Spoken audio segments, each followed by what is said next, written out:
Shanti.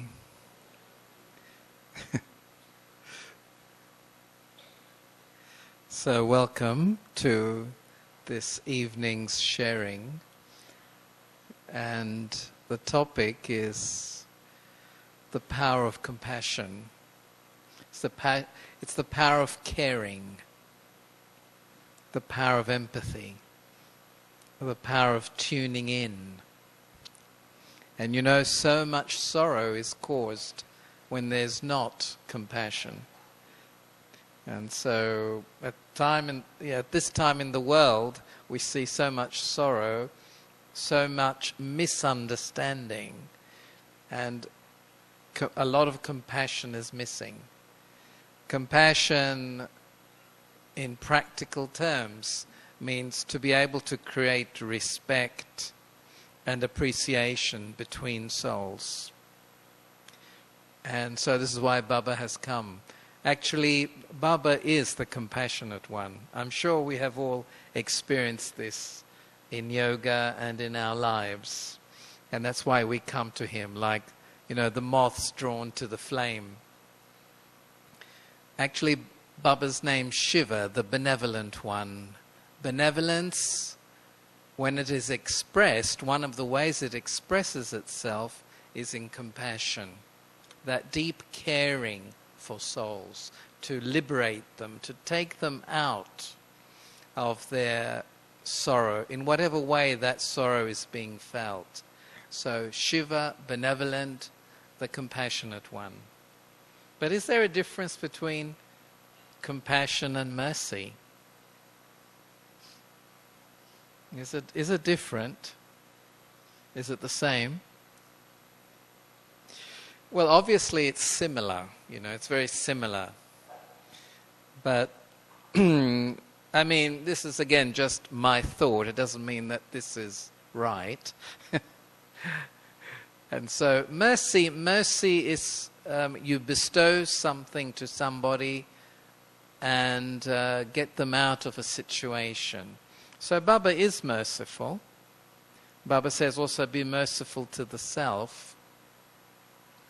But compassion, I always think it's much more longer. Compassion means the caring, the cultivating of someone's life, like a gardener. A gardener, of course, is not compassionate, but a gardener cultivates when he wants to get the best out of his garden. And so Baba, with compassion, that is with love and caring, is able to bring the original out of the soul. And then those original qualities become the foundation for the soul's life.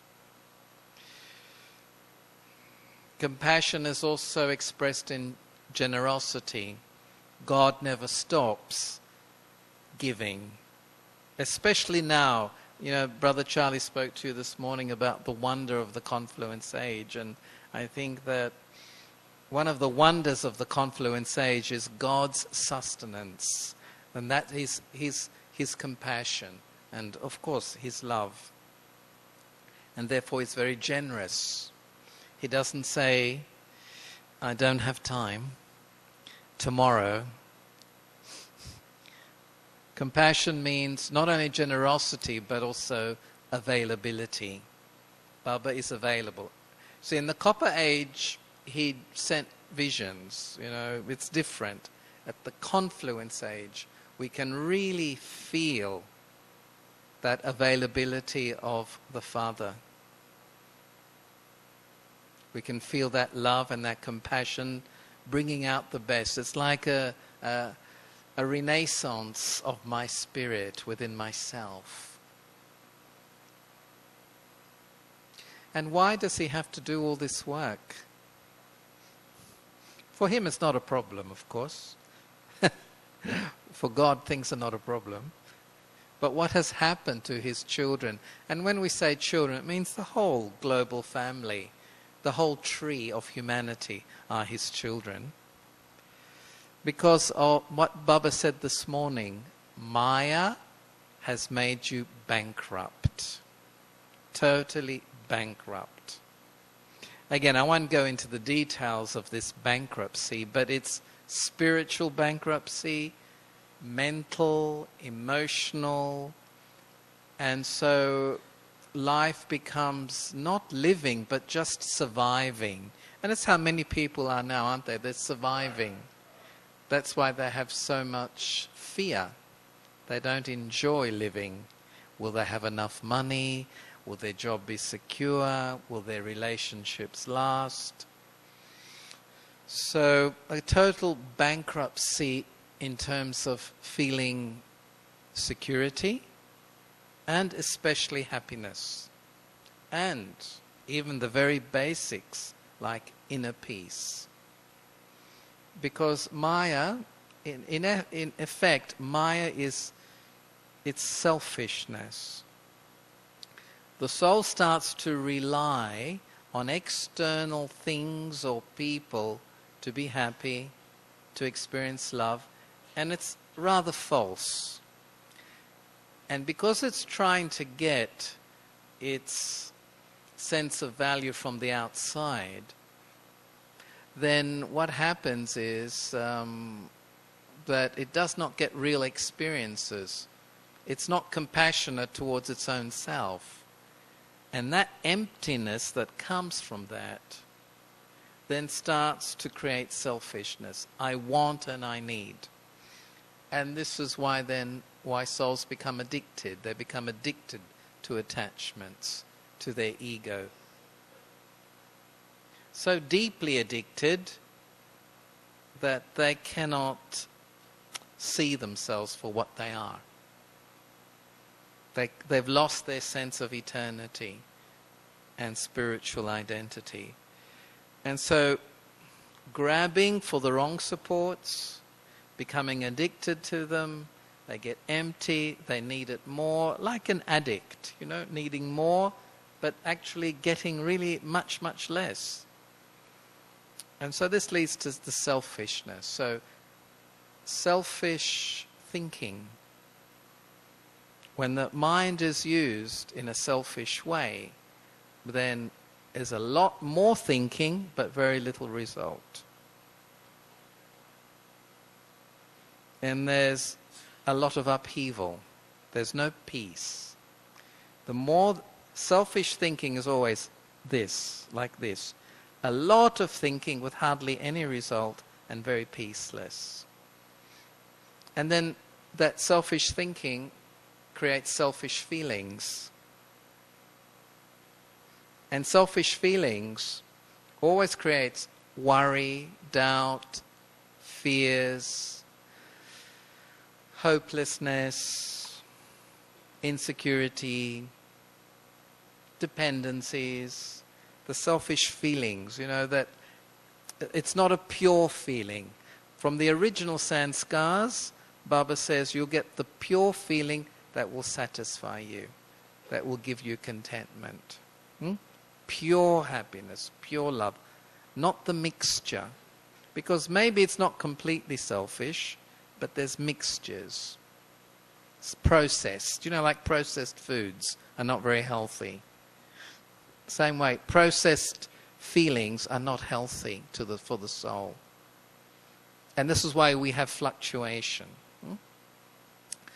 So Baba says at the end of the cycle, I hear all the children and I am pulled to go onto the stage and serve my children, to liberate them. And that's compassion. It's also an act of mercy to bestow knowledge, to bestow his companionship, his love. He gives the compass for a new life. That's his mercy. He gives it.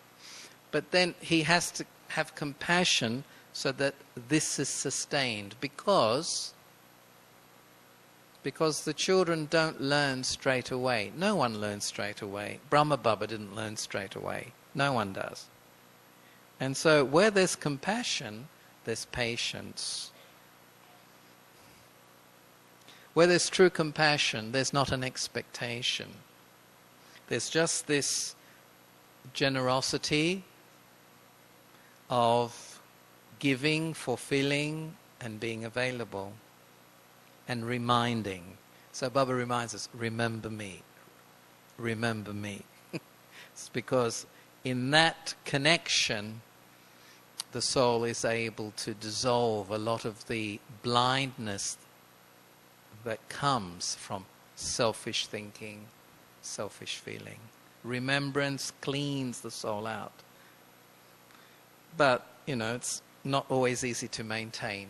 Baba understands. Compassion means to understand the position of the other, accept it, and work with it. And so Baba is the truth, and truth is compassionate. It doesn't argue or push. Truth is not dogmatic. Truth is very sweet. And this is something also even about God that we forgot. So Baba, we see that actually he is very inclusive. He cares for the whole family of humanity. And he will give extra to his special children, the ancestor children. Why? Because they're going to help the rest of his other children.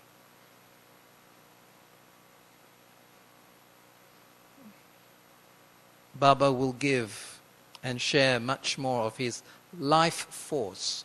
Baba's power is his life force. He gives it. He'll give it to the children who will not waste it. He'll give it to the children who will use it, yes, for their own self-service, but also for the service of others. To serve the sorrow of others, so that they also become free. Because Baba's compassion creates this feeling of upliftment, because real compassion uplifts.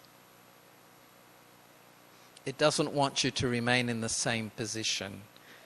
You see, the problem with mercy is that, especially when people do it, it starts feeling sorry for somebody. Compassion will not feel sorry. Compassion will uplift. Because if you just feel sorry for somebody, you may not uplift them, and actually you may keep them in a state of dependence.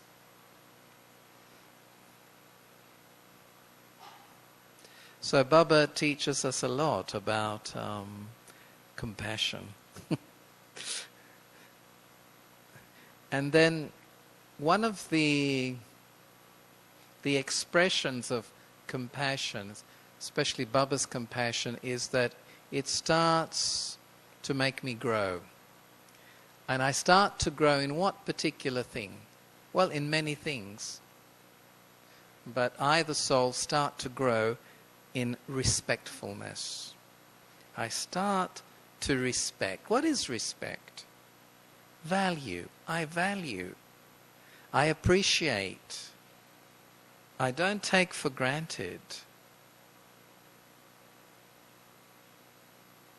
And that respect actually starts to create well-being. It starts to create joy. It starts to create real relationship, because until we get to love, there has to be the foundation of respect. And that respect is very much linked to the vision of soul consciousness and equality. You can only develop real friendship when there's a sense of equality. And so this is why Baba tells us, you are all souls. See yourself as a soul. See others as souls. You are equal. When you see yourself through bodies, that is through cultures and religion and through gender, there's a lot of inequality, a lot. And this inequality is the basis of conflict and sorrow. So Baba says, get back to basics. And so start to respect. So what's the first respect that he teaches the soul? Is for myself. Respect who you truly are. And it's so important to have the right identity, spiritual identity. And Baba says, go beyond your physical identity. But even more, go beyond your social identity. Because when you identify with these two things so much, then you limit yourself. You keep yourself in a cage. Either a cage of superiority feelings or inferiority feelings. So respect for the self is spiritual identity. I'm a soul. And not only I'm a soul, but I am a very harmonious, balanced soul. Peace. I am peace. Serenity. And actually in this word, shanti, that inner serenity, there's also the whole state of being which is completeness. See, when the soul starts to be complete, it will lose its selfishness. Selfishness are needs. And when I'm in the consciousness of a physical being or a social being, I always have needs. The need to be recognized, the need to blame somebody for my sorrow, the need to, compare, the need to win. When I go back to this very deep inner self-respect, my original nature is one of completeness. I am who I am. And going back to the stage of completeness in yoga, in deep yoga, then starting from there, the soul is able to have compassion on itself by dissolving all these false supports and false build-ups, these false images. You are something if you have this result. You are this if you are this religion or whatever. We've lost our humanity because we live in a world of labels. Labels create images. And this we see through advertising at the moment. If we look through history, we see it through wars, religious wars, civil wars, a constant violence. The religion at this time is the religion of artificiality and violence. It's been for a while, but now it's at a climax. So Baba's compassion is, this is going to collapse. It's all collapsing. What is artificial is fragile, but you don't have to suffer. You don't have to, if you know who you are. So Baba's compassion in giving us knowledge helps me to strengthen myself from inside. And for that, once I have that, then I let go of other things. We call this renunciation. Let go of things that are not really relevant or meaningful in my existence. People's problems now are very existential problems. The crisis is not economic. The crisis is not really environmental and all that. It's existential. That is the way we live. And so Baba's given us the original pattern of living. Because Baba said, you used to live like this. It's not totally new. And as you go deep in remembrance, Baba tells us, then you start to experience this original self. And so respect for the self by knowing and experiencing who I am. Because it's not enough to know I am a soul. I need to experience this on a daily basis. And my original harmony, my original peace, that is my original completeness, where I'm not dependent on anything, not even on my body. But this takes a lot of attention. Effort is simply the attention on I, the soul, and not I, the social being, I, the physical being. We've been doing this a lot. And so this is why this sanskar of wrong identification is so strong. It doesn't go away in a day. I'm sure you know that. Or 2 days or 3 days. But gradually it dissolves. Gradually it dissolves. So respect for the self. Baba's compassion also gives me knowledge, the compass of where to go, what is what, who is who. And then it's up to me, in order to have compassion on myself, what do I have to do with knowledge? Practice it. Not just write it down, not just have good memory of this point and that point and the other point. Compassion on myself is that I have such a respect for God's knowledge that I will practice it. And in that practice, gently, deeply, daily, I experience. Practice, another word for practice is dharana. Dharana means the practice with all my heart, because I believe in what I'm doing. I believe in the aim. Because if I have knowledge, but I do not have the dharana or the practice, then that's when knowledge starts to be theoretical. And if knowledge remains theoretical, I will get bored.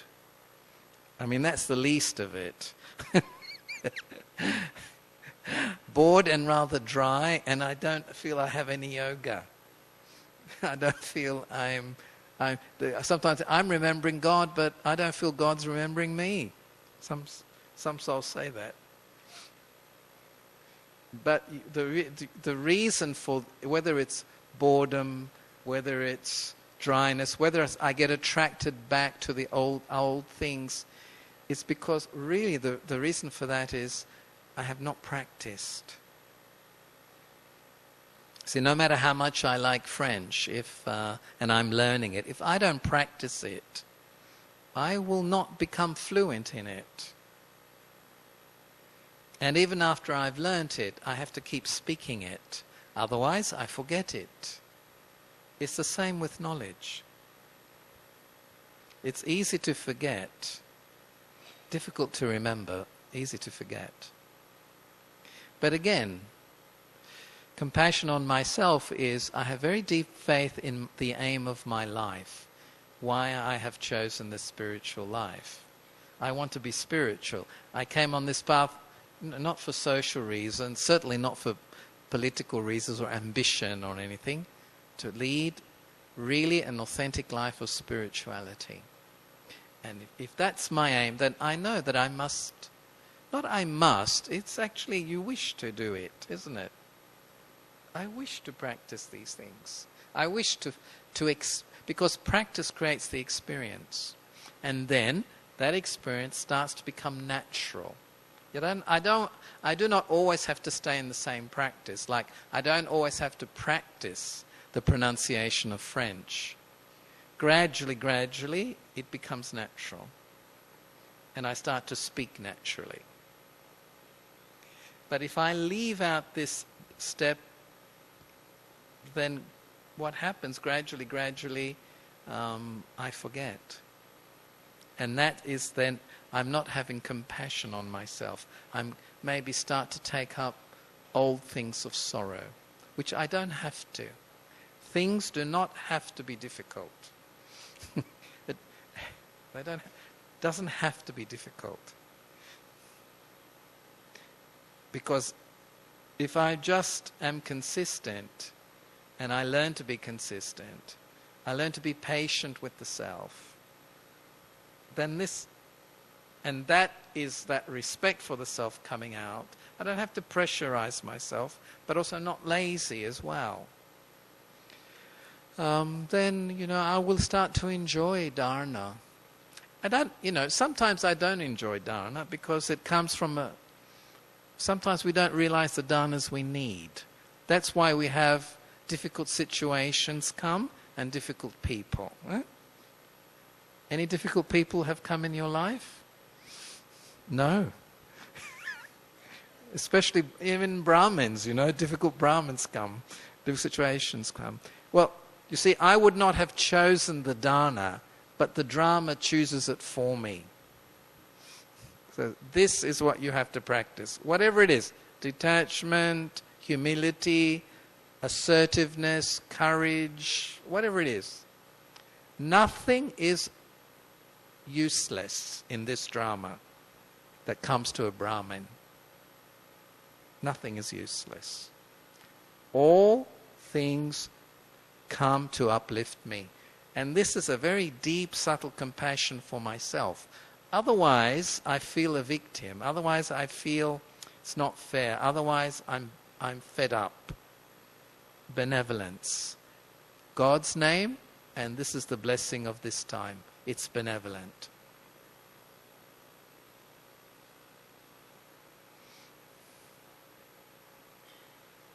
And another thing too, besides the respect for knowledge, is also the respect for God, for Baba. Because either some of us were a bit atheist or didn't think about it much, agnostic, or had very old religious ideas about God. But Baba's compassion to us is that he reveals himself as he is. And he says something Sat Shri Akal. He says, I am the truth, I'm the elevated one, I'm the immortal one. Sometimes he says also, I am the blissful one. And above all, he says, I am the non-violent one. Come to know me as I am, in the heart of silence. Come to me there. Baba invites us, always invites us. Brahma Baba was great because he took this invitation 101%. He took it completely. And that's why he could become number one and the first angel. And so Baba reveals things about himself and how he facilitates our liberation to become free. It's one of our most cherished values and I think states of being is we really cherish freedom. And so Baba facilitates this freedom from myself, because it's not a freedom from other people. It's not a freedom from a country. It's a freedom from myself.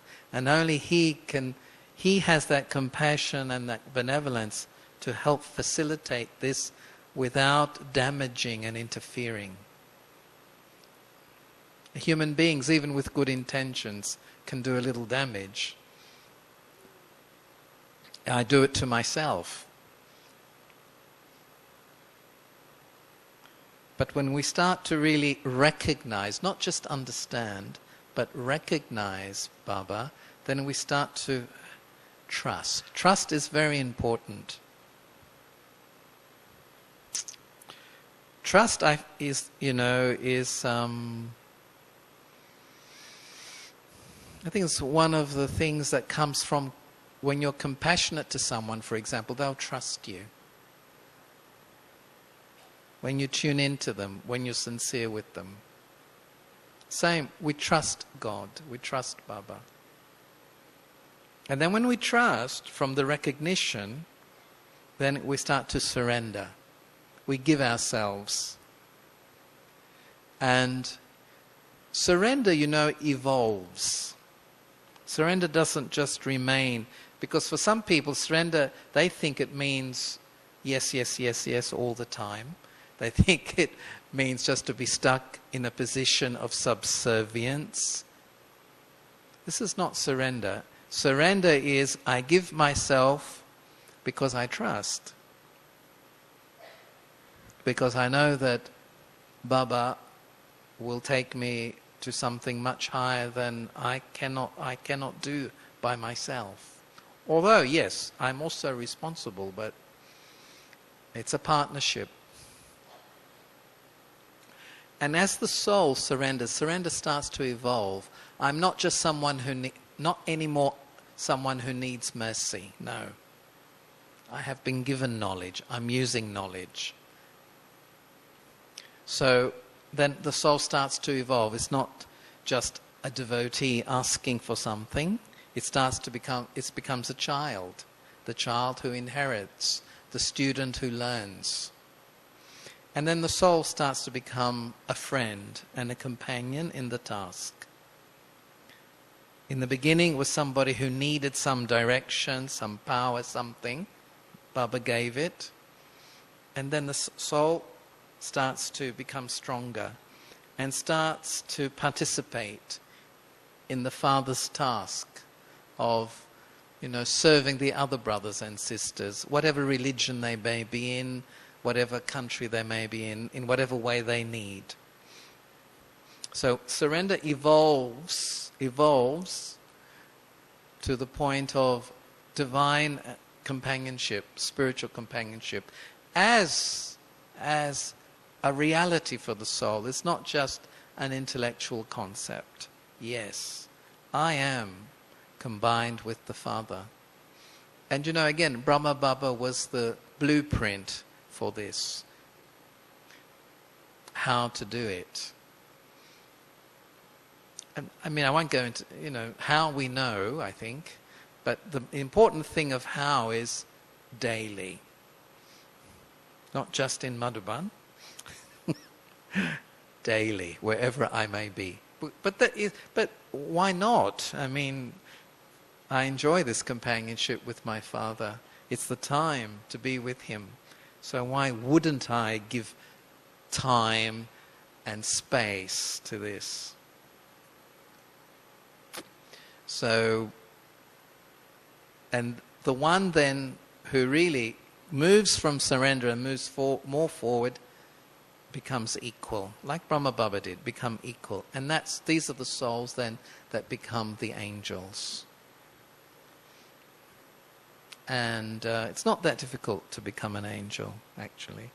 Baba always says, easy Raj Yoga. But yes,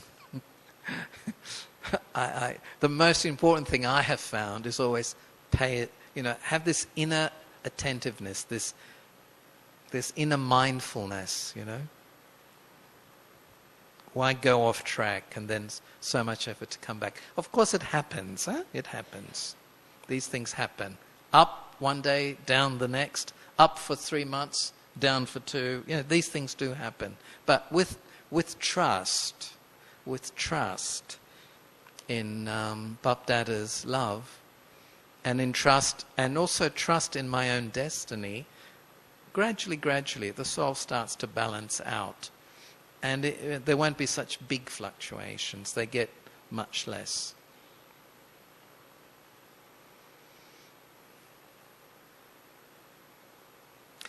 And then there is many other types of respect that I won't go into right now. But, for example, a respect for time. It's a confluence age. It's God's time. It's the time of creating and facilitating the original. And so therefore, wouldn't I use my time effectively, efficiently?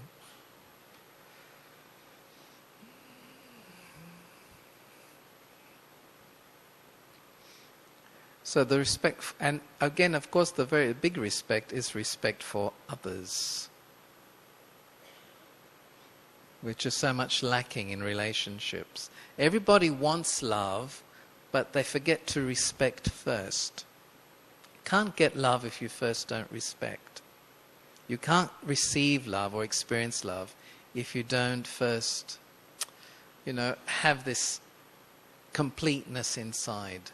Because then it's wanting to take something, and this creates imbalance, this creates karma.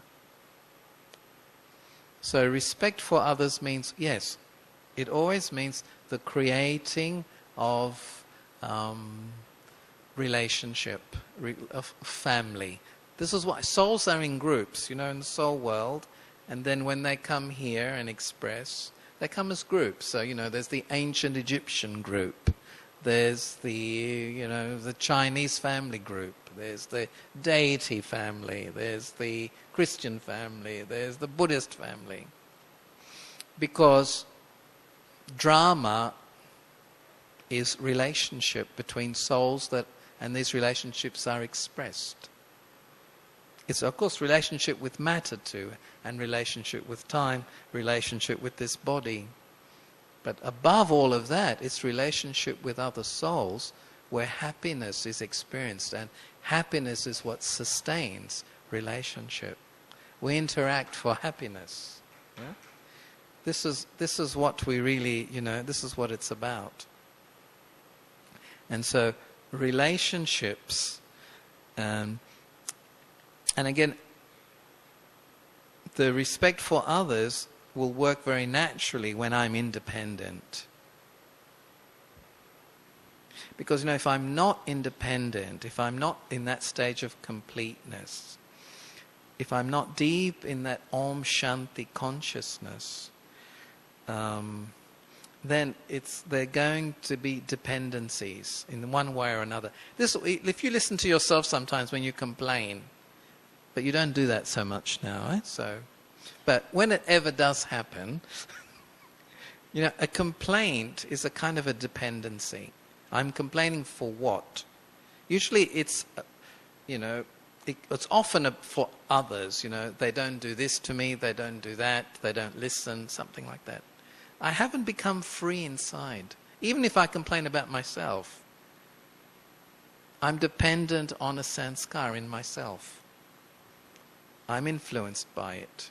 I'm not fully free. Pure means to be fully free.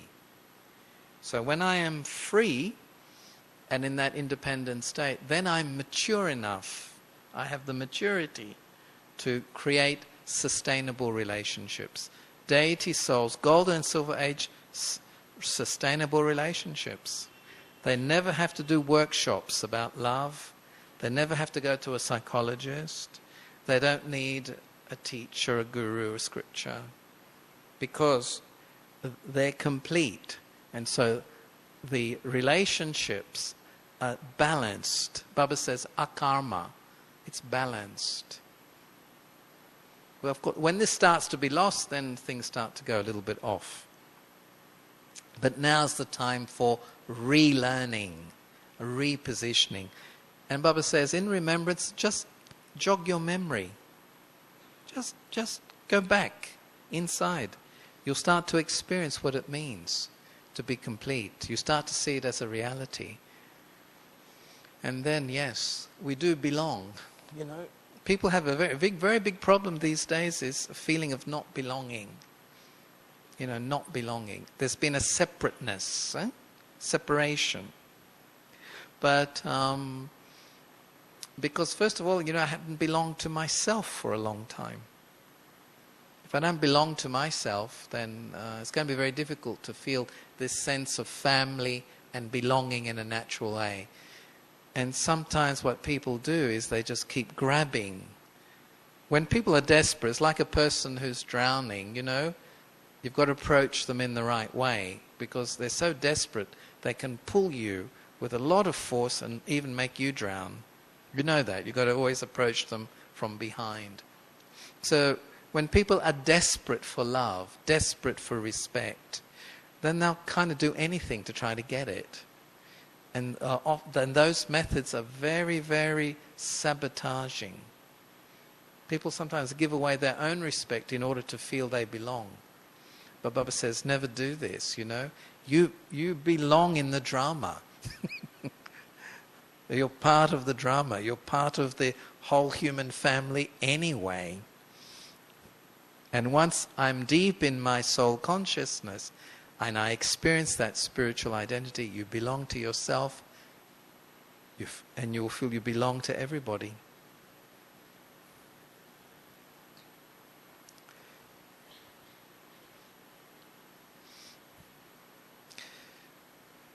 And how can we, make compassion more practical?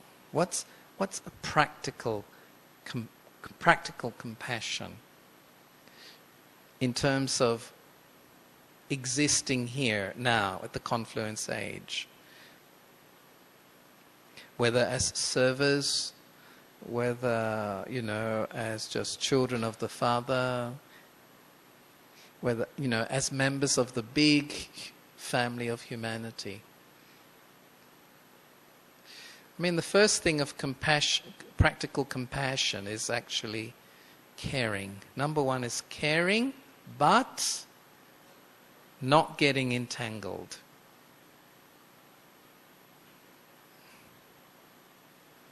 Because without care, we can become very insensitive. I'm not here just for my own elevation. I'm not here just for me to feel Om Shanti. First, of course, I do have to feel that. But then there's always the step of, embracing others and showing them what it means to be connected to their inner peace and to find their inner foundation, their independence. So caring, but not getting entangled. Not getting entangled in the problems. So this is the thing of not getting entangled. Won't be able to help if you get over involved. And another one is to be up above, but also to be present, to be in the incorporeal truth, but also to be here, and to be also silent but communicative, with a lot of very good feelings all the time. Anyway, there's a few other things in practical compassion, but these are some of them. So I'd like to conclude there. And, Daddy's going to give a class now. Miraben will give us the details. And so we're going to have a lot of other people coming. Okay, so Om Shanti, and all the best.